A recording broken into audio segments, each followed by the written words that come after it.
Come on. Okay, I've got my knife really fine-tuned, straight down to my centering marks. Everything's flat and true. My fillet, my plunge lines are equaled up and evened up, and I'm through 120, and I just get a heck of a lot of use out of these. Are called gator belts because of the cross hatching of the configuration of the grit, and I go from a 120 to a A100, which equates to a 180. Clean up the 120 marks, but these belts last. It's a continuous grit, and you'll see occasionally how guys will say that you can use them almost down to the backing of the belt, and they're correct. It goes all the way until the grit is gone, and you just don't. I get the most economical belt I've ever used, and now I'm going to clean up. And I also like how I can butt the plunge cut right into the edge of the belt, and it cleans that up. I'm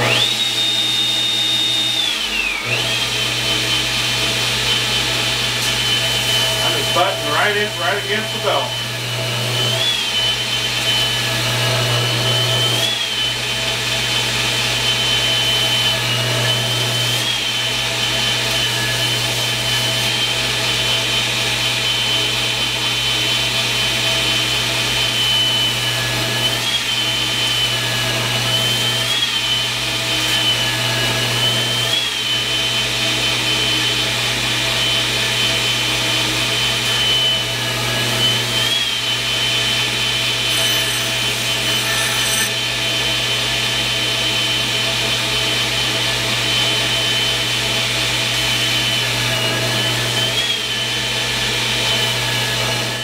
Okay, we've taken the, here's where I am, and we have taken this knife through all of the shaping that's going to be necessary. I've got it down to about 30 thousandths, 40 thousandths on the 35 thousandths on the cutting edge. I've followed my scribe lines from my surface plate, and she is straight and happy as she's ever going to be. Now I'm going to do some handwork, and once again, when my videographer here can come back, I'm going to film some of what I do to hand sand this out and get all my scratches going a long ways before I harden and temper, and I'm going to save my sandpaper again and show how long it takes, how much sanding material it takes to clean this blade up. But it's just to slow the motor down, take time, pay attention, get in the zone, and nothing's really hard in this. There's no big secrets in this business. We all have maybe some procedures, some tools we've collected and that we've learned how to use to make things the way we want to make, but we're just mostly taking a piece of steel and making a knife out of it. And some people do it prettier than others. But here we are, and we're ready for sand work, and we'll see you on the next set. Hi everybody, we're back. AndersenForge. If I haven't said it once, and I may have, I'm not quite sure how many segments are preceding this one right here, because we're filming this hit and miss. But I want to say once again that this is not these are not how-to videos.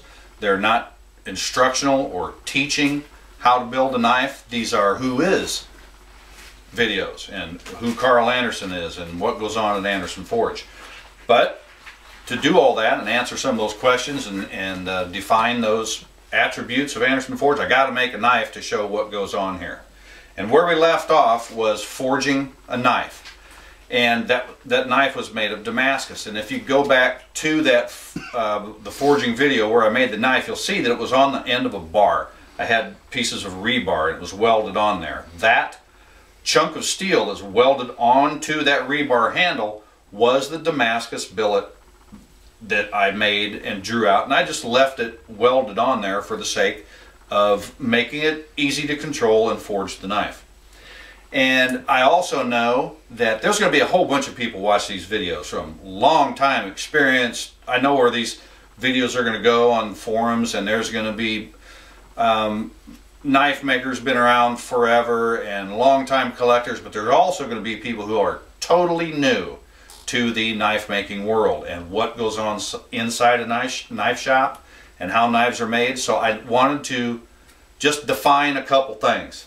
And one of those things was what Damascus is, what that word means. Because I've mentioned I'm forging this Damascus knife. Damascus does not mean Damascus, Syria. That's not that Damascus. Damascus is a derivation of the word Damascene, which was a European. I have to look at the derivation of the word Damascene, but it meant to make ornamental, to inlay gold and silver into like a silver background or a piece of silver work, something like that would be Damascene. And when they discovered some of the swords and such that were being made in Sri Lanka, India, and in that way, Central Asia, not Syria, but Asia, the alloy banding and stuff that they were getting in their steel said it looked kind of like flowing water. Then the Europeans discover this and they say it's Damascene because it looked like the inlaying of gold and silver, and they just called it Damascus for short. They just coined that word. That's what Damascus means. Today we call it Damascus, even though it's not. At best it's pattern welding. Now there are people who are making old forms of stuff that's called woots and crucible type steel, and they're getting alloy banding and looks like original Damascus, and that's fine. What we do most of the time when modern makers use the word Damascus, they're meaning pattern welded steel. Take two different kinds of steel that have a couple different alloys and weld it up into a billet, and by welding I mean with the power hammers and press and heat and so forth, and smush them together. Quick analogy would be to take layers of Play-Doh. Let's take blue Play-Doh and yellow Play-Doh and stack them up like a deck of cards, alternating colors. Now, if you remember from art class back in 6th grade when you studied the color wheel, blue and yellow made green. Well, we're not going to make green. We're going to take these two pieces of steel, and we're not going to make a new piece of steel, but we're going to weld them together with high heat and pressure. And if you were literally to take like two pieces of Play-Doh and stick them, just rub them together and stick them together, they would become the thing that's common about the yellow Play-Doh and the blue Play-Doh is they're both Play-Doh. What's different is one's blue and one's yellow, different dyes. Well, in the two steels we use to make our pattern welded steel, they have one thing in common for the most part, and that's iron. They're both mostly made of iron. That's the commonality. But one of them's got a little different alloy in it that makes it blue, and the other one's got a little different alloy that makes it the yellow.